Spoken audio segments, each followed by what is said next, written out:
조금 긴데요. 1절부터 보겠습니다. 바울이 이제 아테네를 떠나서 고린도에 갑니다. 고린도는 굉장히 큰 도시였습니다. 일단은 고린도는 아가야의 수도였어요. 그리고 그 당시에 인구가 75만 명이 될 정도로 굉장히 큰 도시였습니다. 아프로디테 신전이 있었고요. 이 아프로디테가 사랑의 여신이잖아요. 이 사랑의 여신을 숭배하는 자들이 1000명 정도 될 정도로 어, 그 신을 숭배하는 그런 도시였고 성적으로 매우 문란했습니다. 그래서 이 당시에 그 관용적으로 사람들이 쓰던 표현 중에 고린도 사람처럼 행동하다라고 하는 코린디아조라는 말이 있었다고 합니다. 그러니까 고린도 사람처럼 행동하다라는 말이 그러니까 성적으로 이제 문란하다, 뭐 음행하다라는 그런 의미로 쓰일 정도로 고린도 사람들 하면은 이제 성적으로 문란한 사람들 이렇게 알려질 정도로 성적으로 그렇게 문란한 곳이었다. 이런 것을 좀 알 수 있죠. 근데 여기는 굉장히 어쨌든 큰 도시이기도 했었고 교통의 요충지이기도 했습니다. 그래서 이 복음을 전하기 위해서는 절대로 그냥 넘어갈 수 없는 너무 중요한 이제 복음의 중요한 이제 전도의 선교의 중요한 요충지이기도 했죠. 바울이 그런 도시들을 또 많이 갔으니까 고린도를 빼놓을 수가 없었을 것입니다. 어, 그래서 이제 고린도에 이르렀습니다. 이 고린도에서는 어, 이 고린도에서 바울의 아주 중요한 동역자를 만나게 됐는데 바로 브리스길라와 아굴라 부부입니다. 아굴라가 등장을 하죠. 이 아굴라가 남편이고 브리스길라가 이제 아내입니다. 이 브리스길라와 아굴라는 로마에서 있다가 어, 이제 글라우디오 로마 황제죠. 글라우디오의 칙령에 따라서 지금 다시 고린도로 왔다고 이렇게 얘기하고 있습니다. 이 당시에 글라우디오 황제가 유대인 추방령을 내렸어요. 유대인 추방령을 내렸는데 그냥 유대인들이 아니고 이제 그리스도교 유대인들을 추방한 것으로 좀 보여집니다. 그때 브리스길라와 아굴라 부부도 추방이 됐으니까 브리스길라와 아굴라 부부도 이미 예수님을 알고 있는 기독교 신자였다라는 걸 좀 알 수가 있죠. 그래서 그런지 고린도에서 이 바울과 우연히 만났어요. 우연히 만났는데 바로 동역자가 될 수 있었습니다.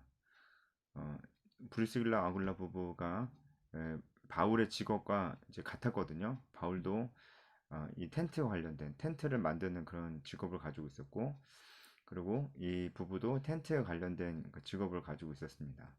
어, 조금 더 알아보면은 이 브리스길라라는 이 아내 브리스길라를 좀 볼 필요가 있는데 브리스길라는 로마의 귀족 가문인 브리스가 집안과 연관이 있는 것 같습니다.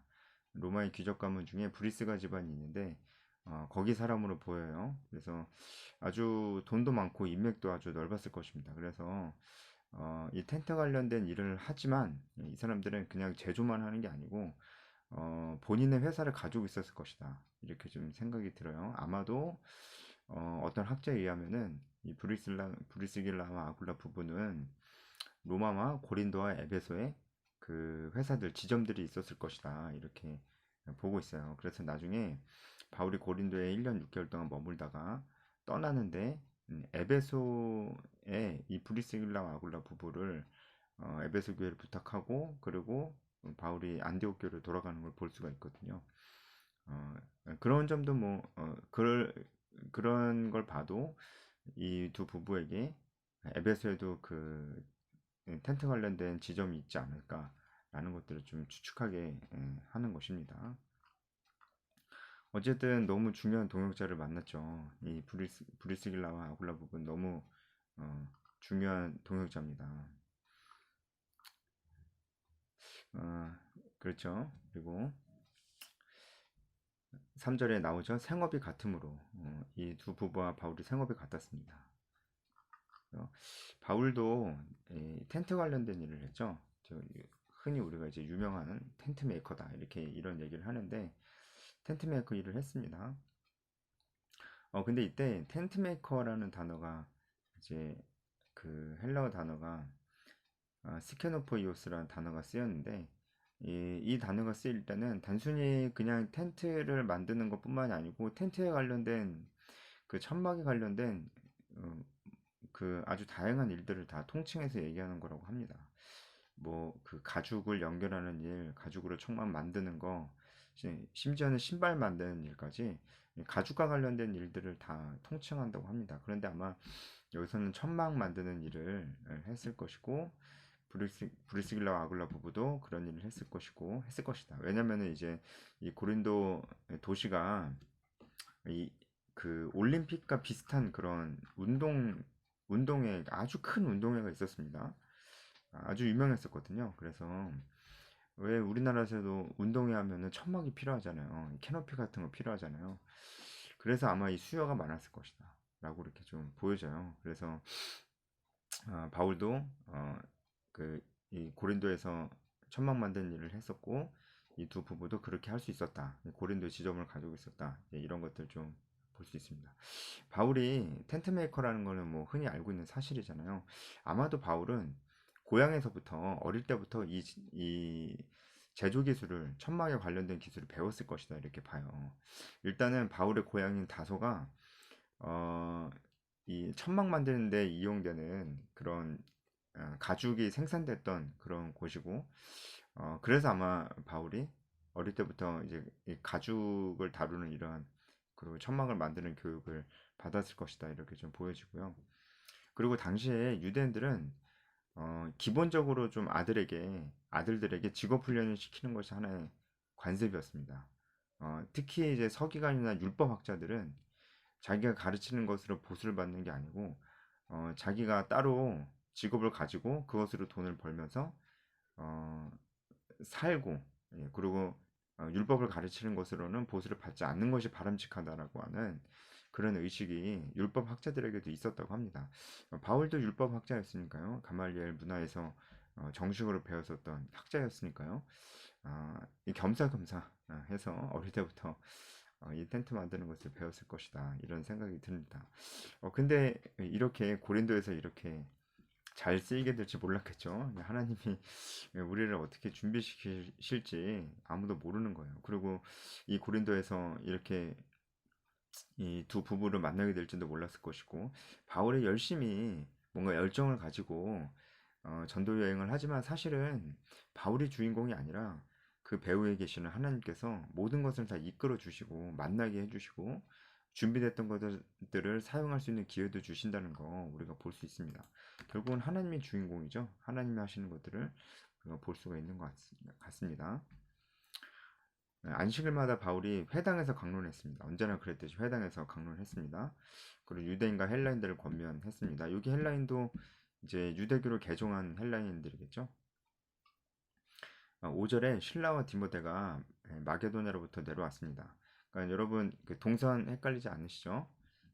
바울이 베레아에서부터 유대인의 핍박 때문에 홀로 아테네에 왔었고요.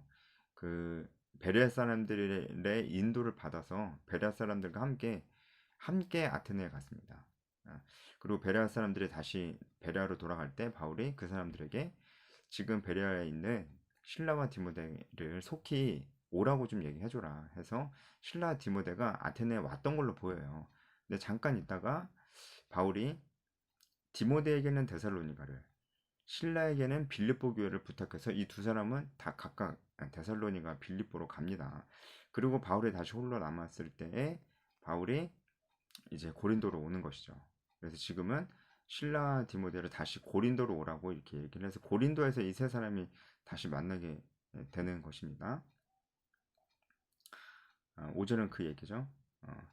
바울이 하나님 말씀에 붙잡혀서 유대인들에게 예수는 그리스도라고 복음을 전했습니다. 여기서 붙잡혔다라는 표현이 둘러싸임을 당하다, 맹렬한 공격을 당하다라는 뜻인데요.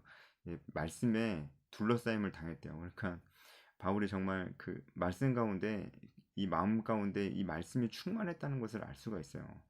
그러니까 바울이 아테네에서도 사실 계획이 없었던 것 같은데 마음에 막 그런 의분이 차서 복음을 막 전하고 했던 것들을 보지 않습니까? 그러니까 우리도 만약에 하나님께서 우리를 전도의 도구로 쓰신다면은 이런 말씀이 우리 안에 가득 차는 일들이 분명히 있을 거예요. 참 지금 이 시대는 정보가 넘쳐나는 시대죠. 이제 유튜브 보면은 여러 가지 정보들이 많고 특히 우리가 뭔가 그 의로운 삶이라고 얘기할 때 정치적인 이슈들을 많이 얘기를 합니다. 그러면서 본인의 정치적인 색깔을 가지고 목소리를 내기도 합니다. 지금 특히 대한민국이 굉장히 그 좌와 우로 많이 갈려져 있죠. 그래서 우리가 크리스찬들이 정치적인 색깔을 갖는 건 너무 좋습니다. 하지만 우리가 늘 주의해야 될 것은 이 정치적인 의견 그리고 정치적인 어떤 열정이 이 말씀을 넘어서서는 안 돼요. 그러니까 이런 거죠. 쉽게 말해서 내가 생각하고 있는 어떤 정치적인 어떤 그런 노선, 내가 원하는 어떤 정치적인 색깔들 이런 것들이 이루어졌으면 좋겠다라는 생각들이 다 있잖아요. 아, 그런 생각이 있는 건 좋지만 이제 그런 것이 우리나라에 이 세계에 진정한 평화를 가져다 줄 수 없습니다. 진정한 유토피아를 가져다 줄 수 없어요. 그러니까 결국은 우리가 가지고 있는 정치적인 어떤 의견보다 더 중요한 건 말씀이에요, 말씀. 결국 말씀입니다. 어, 우리 안에 이 말씀이 먼저 충만해야 되겠죠. 그렇죠? 제가 뭐 예를 들어서 정치적인 것에 대해서 얘기했지만 다른 것일 수도 있어요. 뭐 우리가 굉장히 이제 바라는 것들, 우리 뭐 철학이 될 수도 있고, 우리 어떤 사상이나 이념이 될 수도 있고, 가치관이 될 수도 있습니다. 그러니까 이런 것들이 우리 안에 있죠, 당연히. 그리고 우리 각자의 생각과 가치관이 있죠. 하지만 말씀이 항상 우선이 돼야 돼요. 만약에 우리 안에 바울처럼 이렇게 말씀에 붙잡혀 말씀이 우선이 돼 있다면 하나님 말씀 전하지 않을 수 없을 겁니다. 바울도 그렇게 하나님 말씀을 전했어요. 근데 이제 반응이 별로 안 좋았죠. 그래서 바울이 옷을 털면서 나는 이제 이방인에게 가겠다 이렇게 얘기했습니다. 그렇다고 바울이 앞으로 이방인들에게만 복음을 전했다 그렇지 않죠. 이후로도 계속 유대인들에게 복음을 전하고 회당을 중심으로 계속 복음을 전했던 거 맞습니다. 그런데 이렇게 얘기한 것은 어쨌든 당신들이 복음을 계속 거부하는 것이 어리석은 일이다라는 것을 얘기해 주는 것이고 그래서 복음이 이방인들에게 어쨌든 흘러가는 것에 대한 당위성을 얘기하는 것이죠. 이방인에게만 전하겠다라고 하는 말은 아닙니다. 그 다음에 이제 디도 유스도가 나옵니다. 7절에 거기서 옮겨 디도 유스도의 집에 들어갔다라는 얘기가 나오는데 이건 좀 설명이 필요해요. 거기서 옮겨라는 얘기는 바울이 회당 중심으로 복음을 전했었는데 이제는 디도 유스도의 집을 그 거점으로 삼는다라는 얘기예요. 그래서 그 이제 앞으로는 회당에 안 가겠다 그런 얘기는 아니고요. 복음을 전하는 것에 있어서 중심 거점을 이제 회당이 아닌 이제 이 디도의 집으로 바꿨다라고 하는 것이죠. 그럼 이 디도라는 사람은 누구냐? 이 디도는 로마식 이름이에요. 그래서 아마 로마 시민일 것이고 이 디도 가문이 이 로마에서 굉장히 높은 지위를 가지고 있는 사람들이 많았던 명문 가문입니다. 그래서 아마도 부유했을 것이다. 이 디도 유스도는 부유했을 것이다라고 보여지고 그리고 디도는 로마식 이름인데 유스도는 유대식 이름입니다. 그래서 아마도 이 디도는 로마 사람인데 유대교를 개종했다가 바울을 통해서 복음을 듣고 기독교인이 된 사람일 것이다. 이렇게 보여집니다. 이런 사람들 참 많죠. 성경에 원래 이제 이방인이었는데 먼저 유대교를 개종했다가 하나님을 알고 그 다음에 예수 그리스도 복음을 듣고 기독교가 된 사람들 뭐 정말 많죠. 디도도 그 중에 한 사람입니다. 이 디도 유스도라는 사람의 집이 이제 복음을 전하는 어떤 그런 베이스 캠프가 된 거예요. 선교의 베이스 캠프가 된 거예요. 이 고린도 지역에서는 한마디로 이 디도의 집에 사람들이 기독교인들이 모였을 겁니다. 여기가 교회가 된 거죠. 우리가 사도행전을 보면은 또 이런 일들이 많아요. 예를 들어서 빌립보에서는 루디아의 집이 그런 역할을 했었죠. 이렇게 누군가의 집에 사람들이 모이는 경우가, 뭐 예루살렘에서는 마가 요한의 그 마가의 다락방이 또 그런 역할을 했었죠. 그래서 베드로도 옥에서 풀려나자마자 바로 이제 마가의 집으로 갔었죠. 그때 사람들이 베드로를 위해서 기도하고 있었고, 그 이야기 아시죠? 이렇게 이 당시에는 어떤 사람의 집이, 특히 좀 잘 사는 사람들의 집이 넓으니까 그 사람들의 집이 거점 역할을 했었던 걸 볼 수가 있습니다. 이제 앞으로 고린도 교회의 그런 거점 역할은 이 디도의 집이 하는 것입니다. 여기서 사람들이 집회도 하고 정기적인 모임 장소를 썼을 것입니다. 그리고 회당장이 또 예수님을 믿게 됐어요. 회당이 많았을 거니까 어떤 회당 중에 하나인 회당의 회당장이었을 겁니다. 그리스도가 어, 예수님을 믿게 됐습니다. 그래서 이 그리스도는 아마도 이제 고린도전서 1장 14절에 의하면 바울이 이 그리스도에게 세례를 줬다 이렇게 나옵니다. 네, 회당장이 예수님을 믿었으니까 아마 그 영향력 대단했을 겁니다. 디도나 이 그리스보나 영향력이 굉장히 있는 사람들인데, 이런 사람들이 예수님을 믿었어요. 그러니까 또 이 복음이 굉장히 빨리 퍼져나간 거기도 해요.